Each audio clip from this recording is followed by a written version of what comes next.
Bonjour à tous, vous écoutez le 11e épisode de La Crème du Crime, une chronique ô combien subjective sur les grands noms de la littérature policière.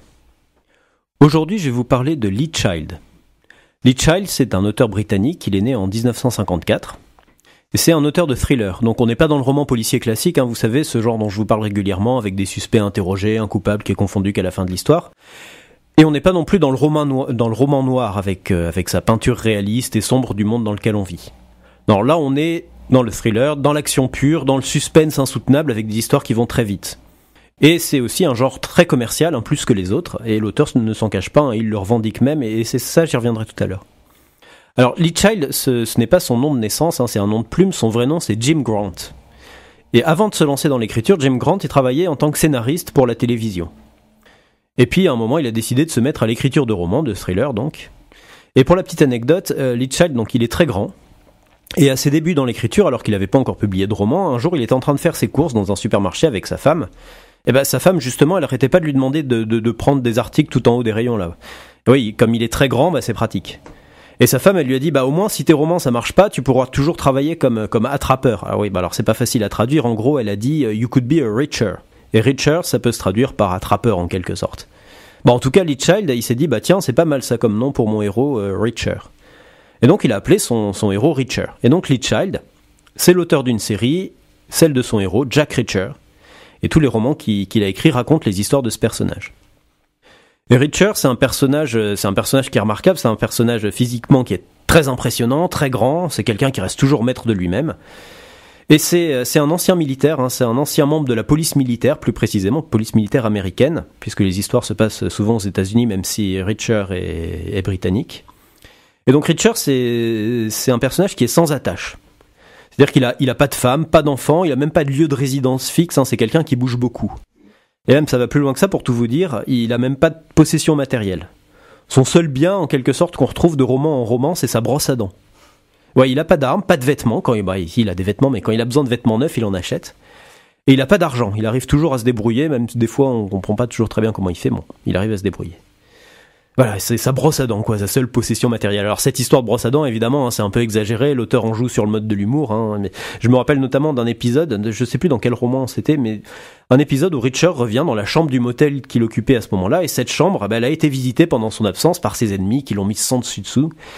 Et là, c'est le moment le plus tragique du roman, le héros découvre sa brosse à dents qui gît à même le sol cassé en deux. Et sa réaction de mémoire à ce moment-là, c'est de penser « Ah, les salauds !» Ouais, parce que Jack Reacher, c'est un héros qui sait garder son sang-froid en toutes circonstances, il reste toujours maître de lui-même, même dans les grands moments de stress.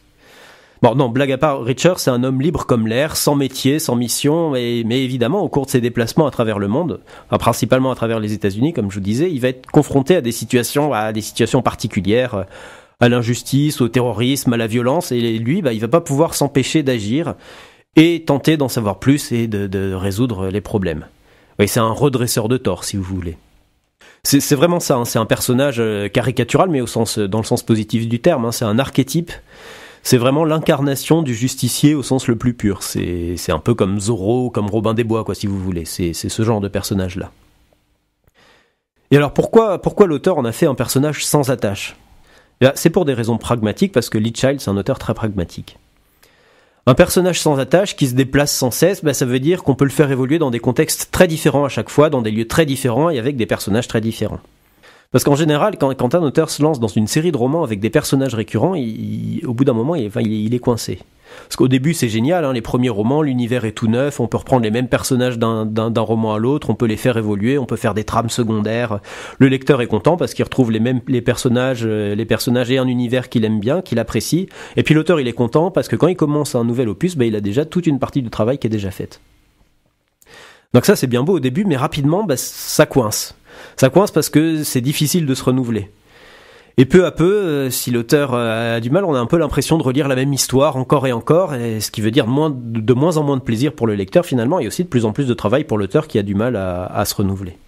Et là, Lee Child, lui, il a trouvé la parade, puisqu'il a aucun personnage récurrent, aucun lieu récurrent, et même il donne très peu d'informations sur le passé de son personnage, ce qui fait qu'il peut se renouveler régulièrement, que pour les besoins de l'histoire, à un moment ou un autre, s'il a besoin, il peut inventer des bribes du passé du personnage, sans risque de se contredire d'une histoire à l'autre. Et donc ça pour lui c'est pratique, et pour nous en tant que lecteur, on a à la fois le plaisir de retrouver un personnage qu'on aime bien, et en même temps d'avoir une histoire à chaque fois qui sent le frais et le neuf, et qui ressemble pas aux histoires précédentes.